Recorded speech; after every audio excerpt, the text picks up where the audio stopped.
What we have here today is the Hyte Y40 case with the tagline S-tier aesthetic case, as you can see here. So previously we did take a look at the Y60, is it?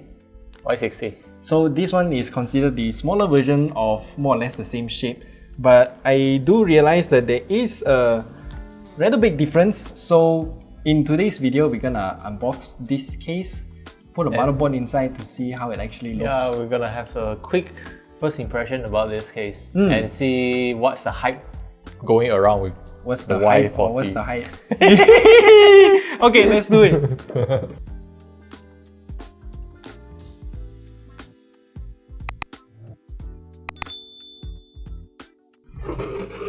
So the Y40 comes in two different color options, black and white. The one Same we have as here, the Y60? yeah, the one we have here is the white. Oh, special design foam. You will see more of these, design language around the case. Yes! Immediately, the one thing that I realized, the biggest difference that I mentioned a minute earlier was you don't have the trapezoid shape anymore. This is a very standard cuboid. Last time the Y60 was so popular because it looks so different compared to others. Because you were so used to rectangular cuboid cases, that the Y60 breathed a new life into the custom or PC gaming DIY market. Yeah. I do kind of like the trapezoid shape though. Yeah, but now that it's gone, of course, with that, increase the cost of manufacturing and of course the final price as well, the price tag. So the Y40 is like a little brother for the Y60. They more or less shares a lot of the same DNA. As you can see, it's still an aquarium case. Yes. But what has been changed, we will find out. We will find out indeed. So I think this case is meant for you to place on top of the table because all of the I/O ports are placed here. Yeah. So we have USB 3.0, Type A, two of them, one Type C, audio jack, your power button here.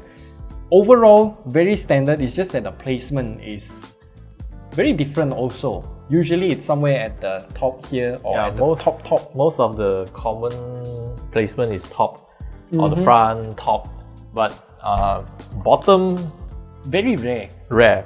So one thing I also realized is that there's no thumb screws for the case at all. No thumb screw? No thumb screws. Oh, okay. So the overall design, I'm pretty sure that you guys can see it because it's glass. We do have a extension cable for your PCIe to make it vertical. So you know what, I just think that we start dismantling. That's the best thing we can do right now. They're using pegs. Simple to unlatch. You just unlatch the pegs and then you get the panel out. Yes. We will also take out the other side. I believe they also use magnets or not? I don't think they use magnets. Oh, no. Okay, same design language like what you mentioned earlier. At the back panel, yeah you can see that. Oh my goodness. Swirling design. Actually, if you put back the back page, you will see the Hyte logo is on the CPU cutout. At the CPU cutout.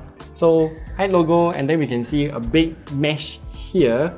This is where the intake of the case is supposed to be, since the front is entirely glass. From here, what we can see is these two are the intakes. So in theory, you can mount a 280mm rad, even though I think it should be quite tight. And then you can see the fan mounting points, and this cutout here is it's not standard square. It's not standard square. Yeah, even the CPU cutout for the access here is not square. I mean, there's no hard corners. Inclusive of is that the SSD 2.5-inch drive I am tray? Not sure, but then at the back here, we do have this tray. Yes, it is a 2.5-inch drive tray. You can mount like two of them. Two of them, and not standard shape. Non-standard shape. Accessories. Accessories, let's check the accessories. Let's check accessories. I think this should be standard. Nothing too intense, so we got screws, zip ties, more screws, and then we got a audio jack splitter because the front panel here gave us the combo audio jack, so this one is to split to dedicated headphone and microphone jacks. Certain headphones, if they don't support TRRS, and also user manual if you need it, I don't think we need. So I think before we move on to the other parts, right, we also need to point out that the Y60 is a dual chamber case, whereby the back of the motherboard tray is where you place your hard disk drive, your power supply, which is the power supply is mounted vertically. The Y40 has a more conventional layout, right? Yeah, your power supply is at the bottom of the case. Yes. So, as usual. Okay, one thing I have to point out before we move on is that all of the PCI slots are half height. Yes, half height. So they are they are expecting you to use the what was that? The PCIe riser card. Yes, they expect you to use the riser since it is already included. I mean, you have to use it now because all of them are half height unless you can get low profile GPUs. So we'll leave that aside first. I want to see if we can actually remove the front glass of the Hyte Y40. I don't think we can since the top panel comes out and this retention bracket here stays in place. So the top panel comes off. Still the same, we have again, the Hyte toolless. design. I like this design. Toolless. Yeah, we took screwdrivers expecting that we'll have to use it to take apart the case, but end up we don't. So the top panel here, we can mount triple fans. I shouldn't be doing this to glass. The top, we can mount triple 120mm fans. Or you can put a 360 rad. Yes, I think 360mm rads should have enough space, and then we also have a very big cutout here, right behind the motherboard tray to access to the all the cable management, cable routing, everything. And there's also quite a significant gap between the top fan mounts and also the first motherboard screw on this case. Then at the bottom here, we got something interesting. Two large fan filters. Two large fan filters. I don't know why they give us two large ones. And it seems like they are inserted in different direction.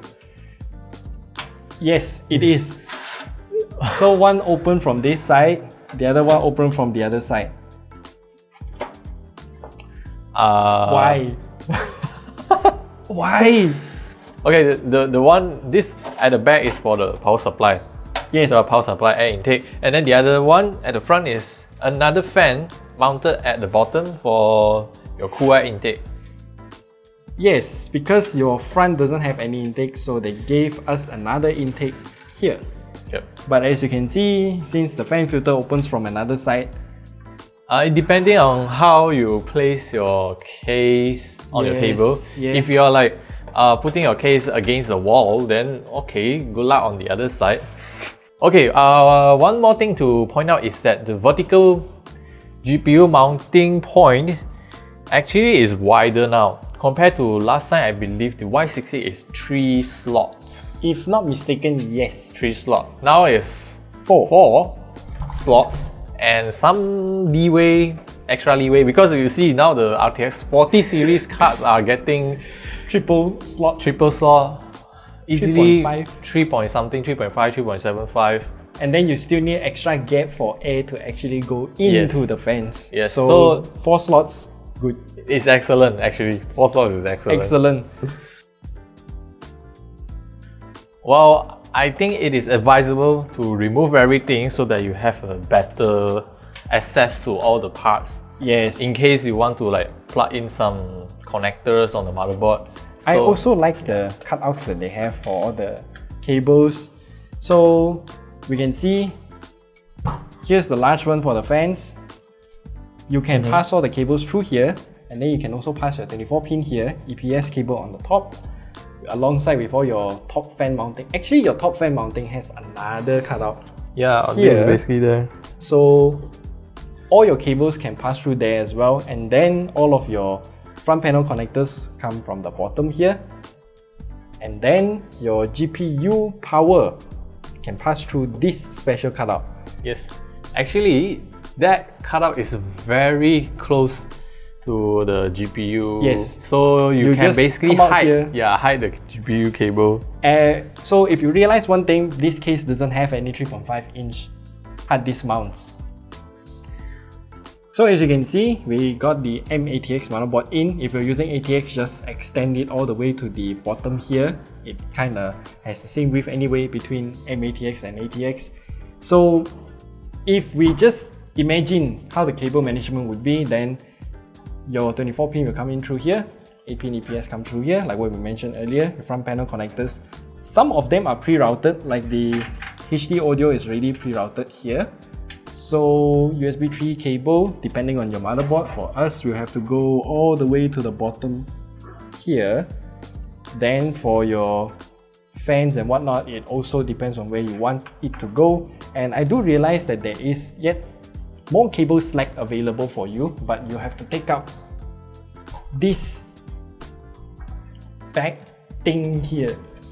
Yeah, there is a some sort of, what do you call that, metal cage? Is it metal? Don't know. I don't know why there's a rather small compartment I don't know for cables, but I can see how useful it is, because if you notice, there is a fan there. So to prevent the cables from like getting tangled into the fan. Yes. Actually, since the motherboard tray here is slightly recessed inwards, you do have some larger gap here to fit in all of your excess cables, but if you have too much, then you can use this compartment. You can actually take it out by 2 screws at the bottom. That one, just for the front I/O cables, I think is more than enough. Yes. That's it. And also recommended you to use modular power supplies, so that you won't have excess lying around to block the fan, because you know that is one of your intakes. Let's try to fit in the GPU vertical. Yes, that is his idea, not mine. Since we have a 3090. I think that was actually it's just a Aorus Master 3080, 3080 Ti, 3090. It's a triple slot card, right? Yes. So we plug in the... Actually, it's more than that. I would call it a 3.5 or 3.7. So we screw this in, then we have to screw back in the plate here. So at the back of the case, I also don't know why they got this kind of text to show you the expansion slots and also where your GPU is supposed to be. I mean, if you're buying this case, I think you should be an experienced PC builder. Now we got the 3090. This is a super thick card. I think it is 4 slots actually, if you look at the cooler.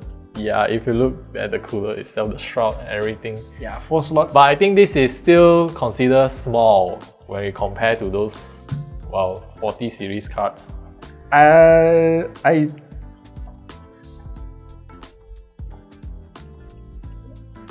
Go in deeper, yes.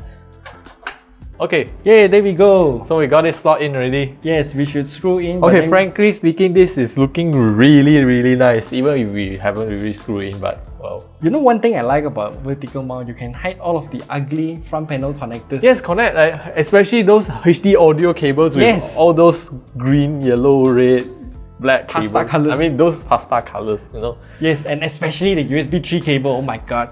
Yeah. Horrible. We should put back the panels and see how this looks. And see, have a look.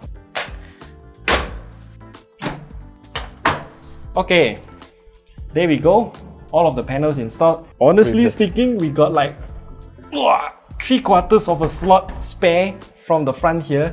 So if you look at I don't know if it will still thermally choke the GPU, because fresh air couldn't get in directly to the GPU. It will rely on the bottom fan a lot. So you will need the bottom fan to be taking air in as much as possible.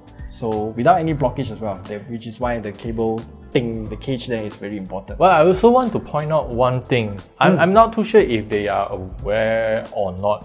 You know, modern, especially since 30 series cards, their PCB is relatively short compared to their, cooler. So you see the pass-through is actually at the back.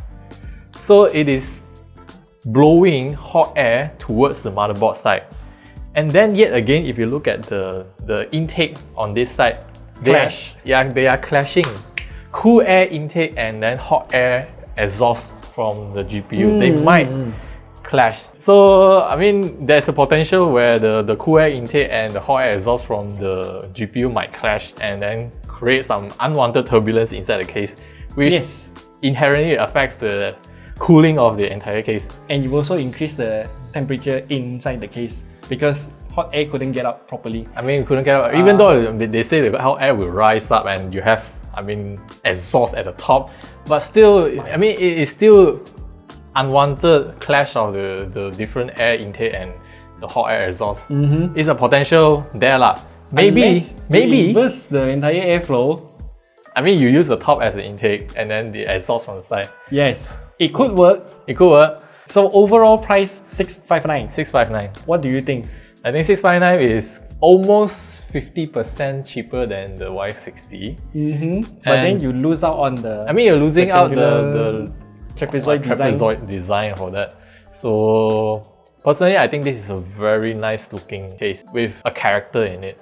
Unlike most of the case they have, you know, like square off looks, square off cutouts and everything, but they go with those well, funky angles.